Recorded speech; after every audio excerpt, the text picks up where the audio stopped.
Ahora, gracias a los cálculos basados en este electrodo estándar, lo que podemos establecer son una serie de potenciales estándar para distintas semireacciones, ¿no? Que es la que está dada acá, que es una tabla que yo extraje del libro de Chang y que ustedes en su guía de laboratorio de ejercicio también la tienen, ¿no? Una salvedad es que si ustedes se fijan, esta tabla está expresada como potenciales estándar de reducción, es decir, todas las reacciones están en la dirección de la reducción. La tabla que ustedes tienen en la guía, fíjense bien que está dada con los potenciales de oxidación.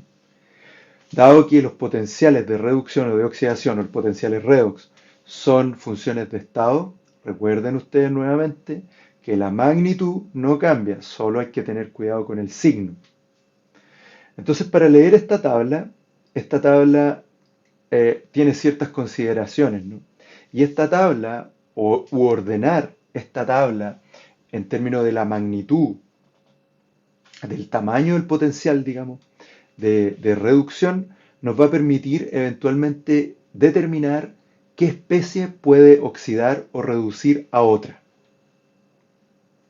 Entonces, las consideraciones para leer esta tabla, la primera es bastante obvia, todas las semireacciones se leen de izquierda a derecha. La segunda es que mientras más positivo en este caso es el potencial de reducción, hay una mayor tendencia a la reducción, es decir, que ocurra esa reacción en esa dirección. Y esto lo vamos a ver en un momento, y esto tiene que ver con un fundamento termodinámico. Recuerden ustedes que las semireacciones son reversibles, ¿cierto? Dependiendo de qué electrodo se conecte en la otra semicelda.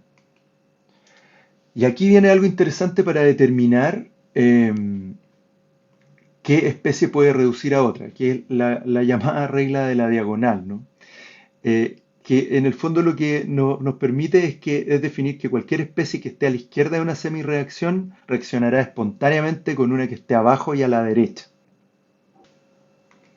O sea, por ejemplo, si tomamos en la reacción anterior entre cobre más 2 y cobre metálico y zinc más 2 y zinc metálico, si ponemos en orden decreciente, es decir, arriba el potencial de reducción mayor de 0,34 para la semireacción de cobre más 2 a cobre metálico y abajo la reacción de zinc más 2 a zinc metálico con menos 0,76, lo que tenemos acá es que lo que nos dice esta regla es que el cobre más 2 va a reaccionar espontáneamente con el zinc metálico, es decir, que el cobre más 2 se va a reducir y el zinc metálico se va a oxidar.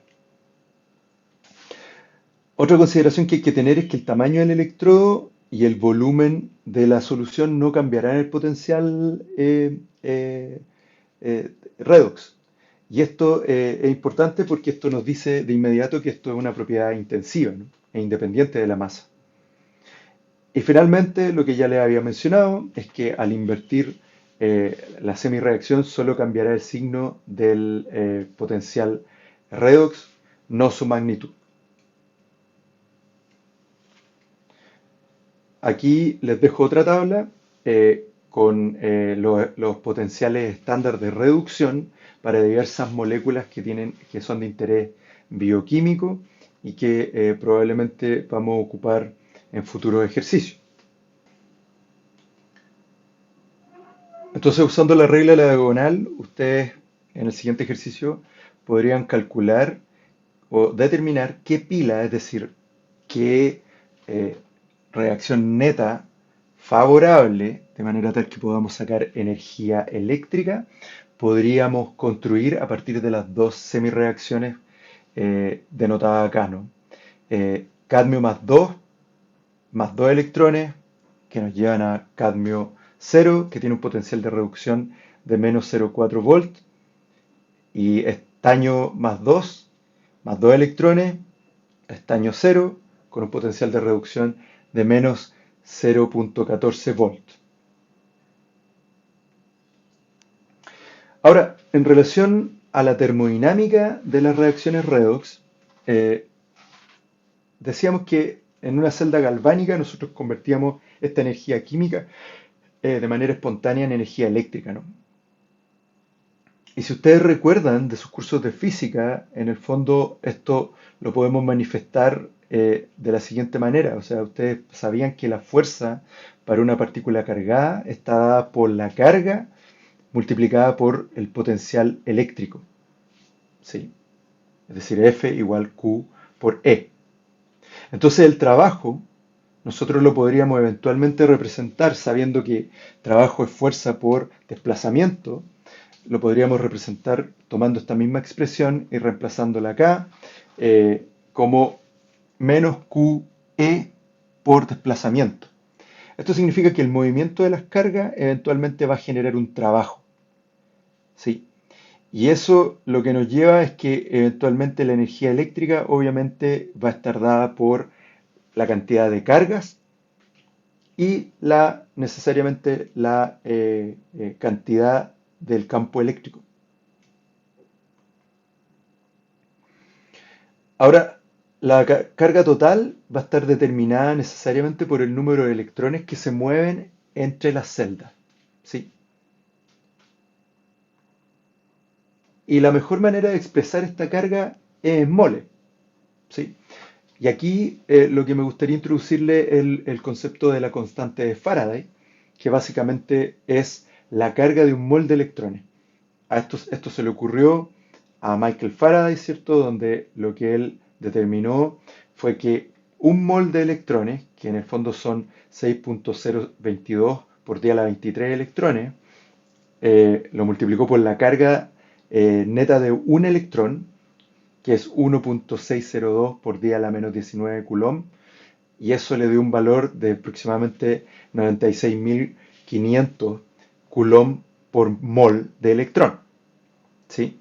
Por lo tanto, ahora lo que podemos expresar gracias a esta constante es la carga total como el número de moles de electrones por la constante de Faraday, donde n es el número de moles transferidos o cedidos o que se mueven entre las semiceldas y F es la constante de Faraday.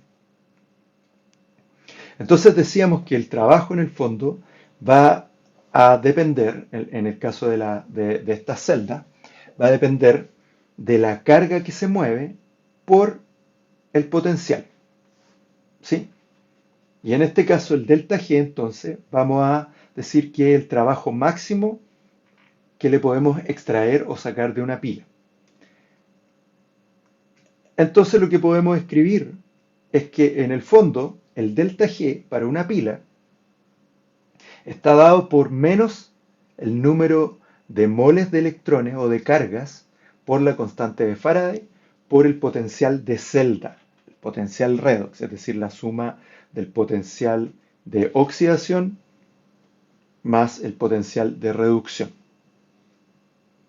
En condiciones estándar, el delta G estándar va a ser igual a menos el número de moles de electrones por la constante de Faraday por el potencial estándar de la celda.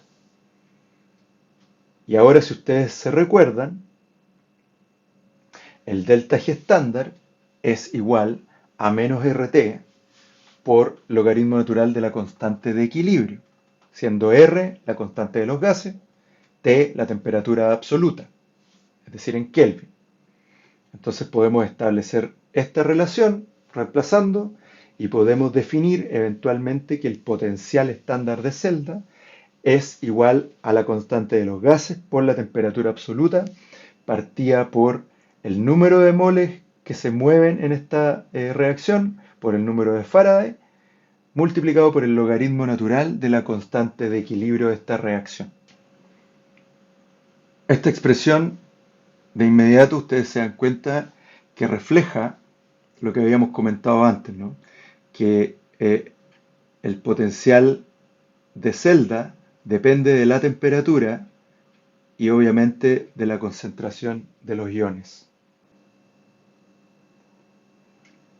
Y la relación del efecto de la concentración con el potencial de una celda eh, la conocemos bastante bien y la podemos expresar gracias a la ecuación de Nernst, que fue generada por Walter Nernst, ¿cierto? Donde si consideramos una reacción de este tipo, ¿cierto?